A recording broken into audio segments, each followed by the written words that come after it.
What is going on, Movie Meals? Here we are. There's going to be tons of us. We've been talking about it. This is our top 50 movies of the decade if you've been watching this list. Or, watching our channel. I don't know. I'm flustered now. Top 50 of the decade, which Kyle and I have made our list. We're exposing them to each other for the first time. I'm very excited. A lot went into making of these lists. Rewatchability, how much you loved it the first time you saw it. Did it hold up? Do you remember it constantly? How did it affect you personally? Yes. How did it affect your experience watching it? Whether it was in a theater, on the screen, in the bathroom. I don't know. Well, did it hit you at a specific point in your life that really is reflective of you? Things like that. So, movies. When Kyle and I were making our list, we went through the dates of everything, and we just wrote down movies that made the first round of cuts, which then turned into like 200 something movies. Yeah. And any of those 200, those are great. To the final 50, if you're in this list, I think that's a great thing. And there's a lot of great movies that didn't get put on these lists, I'm sure. Yeah. Tons and tons. There's going to be a lot of movies that we wish could have been on this list. And there's going to be a lot of movies that people are going to be asking, why are they on the list? Movies we also still haven't seen, where this is coming out after Rise of Skywalker, but we filmed it before Rise of Skywalker. So maybe Rise of Skywalker would have made the list. We haven't seen a 1917. Some movies like that could compete for a top 50 of the decade. Uncut Gems comes to mind for me. I think Parasite is sounding like it could be one of those that is remembered for a decade. So as of right now, today is December 13th. This is when we're filming all of these videos. So let's just get into it because we got a lot to do. 50 through 41, I'm going to start. My number 50 is paying homage to Jon Schnepp, and I have The Death of Superman Lives, What Happened. The documentary. Jon Schnepp, a YouTuber, a creative, a animator, a great guy who was a big reason in why we're doing what we're doing. I love his documentary, and I wanted to pay homage to him over being this last decade, being such an influence on movie meals, that I gave The Death of Superman Lives, What Happened, number 50. That's awesome, man. Were you expecting that?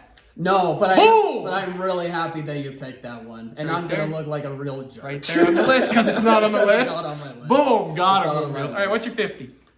This one was a bit surprising, but the more I thought about it, the more I think that it makes sense. At least I hope so. Number 50 was Interstellar. And when thinking about this movie, I was like, man, but I don't even remember if it cracked like my top 10 of that year. I don't really think about it all that much, but the more that I was thinking about this movie, the more I was thinking, well, it did a lot in that year. It was a great year for that movie to come out. Like, there was so much that Christopher Nolan did when it comes to acting, when it comes to directing, cinematography. The score is like one of the best scores probably of this decade. Just the visuals were incredible. It's a movie that made you think. It's a movie that people don't generally agree on, but I think it was a movie that I was able to see multiple times on big screens, luckily enough, that I kept thinking back to, just being like, that was such an interesting movie, one that I probably wouldn't have seen a couple of years ago when I wasn't into movies all that much, but looking back on it, I just had to think that one was very important, surprisingly. A little higher on my list there. I figured probably would have, but... A little disappointed in you. Yeah.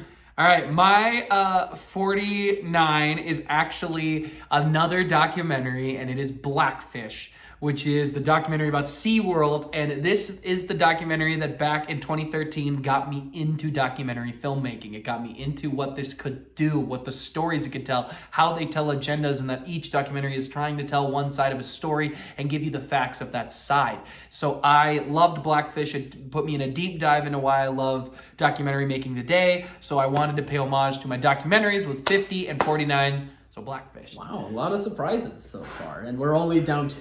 It's all right. Superheroes are coming. Yeah, no kidding. 49 for me was Locke. I don't know if many people have seen this movie. Wow, Locke should be higher. Are you kidding me? Locke is...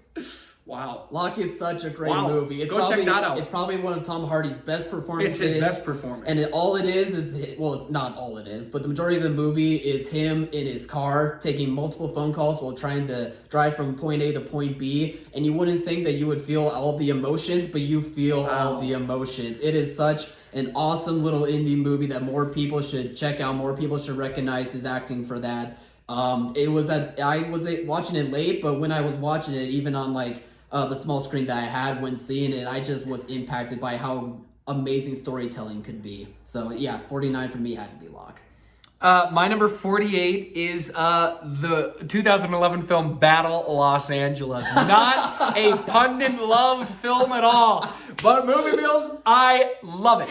And I love it. And let me tell you why. It came out in 2011 and kind of captivated me with its action. I mean, I had seen, I saw Aaron Eckhart in The Dark Knight. I've seen all, what's-his-face from Transformers.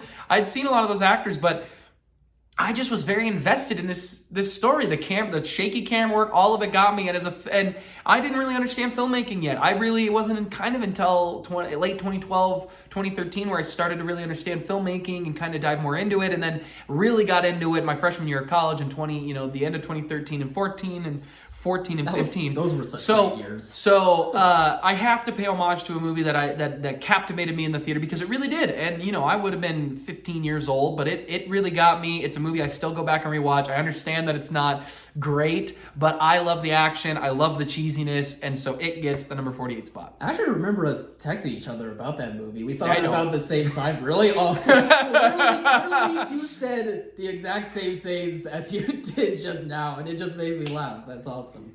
All right, what's next? What's 48? 48 was Wind River. Your list is absurd. It's Wind River's 48? Oh, Yeah. I'll take it. It's in the top 50. I'll take the top 50. No, Wow. it's another smaller film that many people Wow. missed on, but it's Wow. such a great movie. It's so dramatic. It's so intense. It just did all the things right for me that a drama should. It's very interesting and it's hard hitting and it's just I just enjoy the heck out of it. Yeah, Love Wind River. My number 47 is my first 2019 movie of on this list, and that is Jojo Rabbit. Which playing into that I have seen it more recent helps on the list. But I think Jojo Rabbit is going to stand tall above a lot of the other films that we've seen this year, and there have been some great ones. There's going to be a couple other 2019 movies that do make my list. But I really enjoyed Jojo Rabbit, Taika Waititi, and I felt out of the few that were going to make it from 2019, if I can't put a Rise of Skywalker in yet, I'm going to put in a Jojo Rabbit at number 47. I like that. I like that spot. What do you got for 47? I really hope we get one that matches. That'd be so funny. That would be funny. Hell or High Water. Hell or High Water is not even on my list. Yeah. Wow. Love Hell or High Water. Great film. I'm so happy that I was able to find a spot for this one because it almost didn't make the cut as like a whole bunch of the ones before it did that I was mentioning. But Hell or High Water, once again, it's just another small indie movie. It's such a great drama. It's just such a great story about like just brotherhood and like just trying to go through tough times, and it's a cool Western movie, but it's like more of a modern type of Western. Yep. Just so much fun Great. to watch, so enjoyable. Love that. My number 46, Sing Street in 2017, baby. Sing Street. Are you laughing because you texted me about it? Well, I'll explain later. I'll explain it later. Wow. Yeah, Sing Street is my number 46. I love Sing Street. I still listen to the soundtrack all the time. The reason it comes up a little bit lower is because I've only seen it 2 or 3 times since 2017, so it's got a little bit of the rewatchability factor, but a little less. But I think it deserves a spot in here because it's one of the indie hits of the last decade. What do you got? 46 is Moonlight. Wow. And yes, You were putting some heavy hitters at know, the bottom I of know. your list. I know. Wow. I have an explanation for this one. There was just so I many hate it. That's what he movies in says. previous years that just have hit me more emotionally that are higher up for me on this list. Wow. Not that Moonlight didn't hit me emotionally at all, because it certainly did. You got But La La Land It's next, just, don't it's you? just a bit more recent for me, so it's a bit fresher. It just I haven't had much time to think about it as I have for the past couple. But it still is such a terrific, amazing movie. And I have nothing but praise Wow. to say about it. Despite it being high on the list, Wow. I still have to remember this as one of the best movies of the decade. Wow. My number 45 is Blade Runner 2049. I adored Blade Runner. It's a little lower because I haven't rewatched it a whole lot, but I do love Blade Runner 2049. Why are you laughing? You'll find out. I don't want to wait. You'll find out. And, You will. You that- will. Trust I me. think these are going to be high films for old Kyle Brester. But I loved Blade Runner. I love the sound score, the soundtrack. I love the way Denis handles that. Denis Villeneuve is a master filmmaker and one of the best that are working today, and I just absolutely One of love the best directors of the decade. it. Might be the best. Him and Coogler. Yeah, true. True. Anyway, what do you got? Number 45 for me was Sing Street, and that's why I was laughing. Oh, wow. We were so close. We were so close. Wow. And I screwed it up. Wow. You could say I screwed it up. Wow. I just echo everything what Alex said. It's such Wow. it's such a sweet film. It's such Wow. a funny film. It's a great coming of age movie. The music of it is awesome. Driving Like You Stole It should have been nominated for best Should've song won. that year. It probably Should've won. Should have won. Best that song year. of that year. 2017. Again, baby. just echoing what Alex says, it's such a delightful movie. My number 44 is The Martian. When you talk about rewatchability factor, it's 2015's Sure, The Martian yeah. because I have seen that film maybe 6 or 7, 8 times of an packed year, which 2015 was. And I just love it. I love the cast, love the crew, love that story, love the book that I read, and Ridley Scott put him back on the map, and I really, really adore that film. It is a great movie for everybody. What do you got? 44 is Blade Runner 2049. Wow. Another one. And that's why I was laughing earlier as well. Wow. I'm going to get again- yelled at for having those just 2 spots lower than you. Again, Wow. echoing everything that Alex said, I thought this was a great continuation with Wow. the original Blade Runner. Denis Villeneuve is such a talented and amazing director. Ryan Reynolds is great. Harrison Ford comes back in a very strong performance, one of the better ones that I've seen of him recently, I feel like. It just, everything about this movie, I think, for Blade Runner was taken just to the next level when it comes to the aesthetic, when it comes to the story, when it comes to the intrigue, when it comes to the world building. I just think it's all so wonderful, and the score is amazing, and cinematography is incredible. My number 43 is Annihilation. I loved Annihilation. Wow, all It's a right. movie that made me feel extremely uncomfortable in the theater, and I like when a film is trying to do that and they accomplish their goal. That director is incredible, and I had a great time with it. It's a great cast. It's an interesting sci-fi story, one of the best sci-fi movies of the decade. Kyle, what do you got? I really didn't expect that one to be on your list. That's awesome. Wow, because it was originally higher, and I knocked her down. Yeah. Wow. Wow. Wow. All right. That's old. 43 is The Edge of 17. Whoa! Yeah. You're putting all the heavy hitters at the bottom. Yeah. I don't know what's next. It's gonna be nothing but DC. And I think some people will be kind of weirded out that this is even on a list such as this, but for me personally, it just one of the best hit all the movies of the right buttons. It just spoke for me. I think the story is really clever when it comes to those coming of age type stories. I think it kind of flips the script on watching a main lead not be the most character that you want to support anyway, but I thought that it still was such a likable character and was such a really interesting story for a coming of age movie that I keep remembering about it, so it has to go in that spot. It's great. My number 42 is The Big Short in 2015. Yeah, that's a good one. The Big Short is a movie. Rewatchability factor is a big play. It's a great cast. It's a very heartbreaking story because it's true and affected a lot of people. But it's a very well crafted film. I think it's witty. I think it's funny. I think it's heartbreaking, and it's got a big rewatchability factor. And it's a great script, and I adore it. So Kyle, what do you got for 42? I think this one's gonna really surprise you. 42 is 12 Years a Slave. That doesn't surprise me. That competed for my list. Oh well, I just Didn't mean, make my I just top mean 50.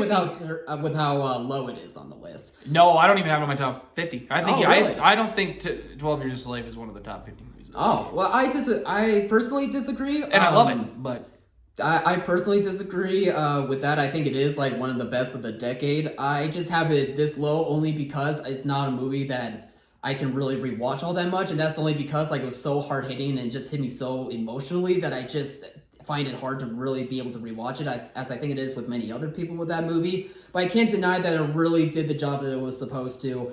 And I think it was just well crafted, well thought out, and the performances are incredible. We got Lupita Nyong'o because of it, and she's such a talented actress. It's definitely, I think it's at a good spot here, 42 for my personal list. and my 41 is Silver Linings Playbook, which I know if some of Wow. my family members are looking at it, they're shocked right now. Wow, I'm shocked. shocked. I love I Silver was Linings expecting- Playbook. I was expecting Love. different. You got to remember too, though. This is a 2012 movie. A lot of those movies I haven't seen. If I go into a hyperbolic time chamber and I could rewatch all the movies of the decade and not miss any of my real life, I would. Because maybe 12 Years a Slave, which competed for my top 50, didn't make it for me. But Silver Linings Playbook is one of my favorite movies of all time. I love that movie. It's got a great message. It's incredible acting. Jennifer Lawrence, before she kind of overdid her same thing all the time, but I love her, and she was great. So it's an incredible film. So that's my number 41 to end this first video. And What do you got? 41 for me is Wonder Woman. Yes, it's the first of superhero movies on this list. Didn't even make the top 50. Which I understand. I don't think it's gonna Didn't even like make it. No DC film. I don't think it's gonna.